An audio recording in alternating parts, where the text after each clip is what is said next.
they needed to? Well, we look at the figures, and the figures are quite alarming. Large numbers of students have tested positive. Many hundreds are having to self-isolate. And if they go home, that is spreading potentially the COVID-19 virus to other households. Even your mum and dad is another household if you're a student living in digs or in student accommodation right now. So if we're going to get a handle on this, we have to be pretty strict and pretty disciplined. If you go home to mum and dad, you're potentially taking the virus home to them, and I think that's the way people have to think. But there are real concerns for the students, though, Hilary, with the mental health of those students.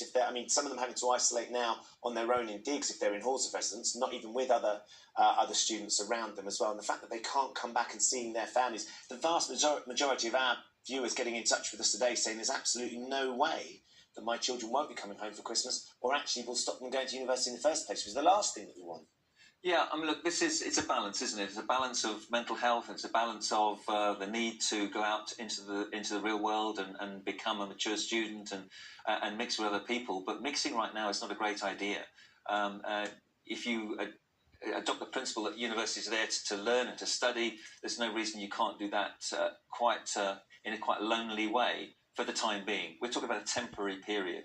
The partying can come back later, but right now it's not a good time to party and to mix with other people, and we just have to accept that. There's no way around it.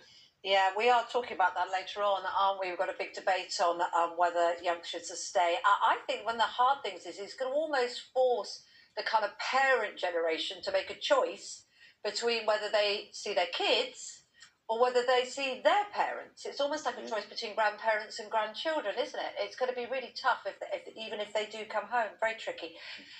Look, lots to talk about this morning. There was so much, and we'll talk a lot about Rishi Sunak's, all those messages. I'm sure it's concerning you. It feels like fear is growing again, that we're heading into another situation of drama, and already we've seen panic buying in supermarkets. I feel like this is an anxiety reaction, don't you? Yeah. You know, that feeling of, oh gosh, if we're going into lockdown, better stock up, nervous about going out if there's another peak coming, which people fear there are, huge numbers rising.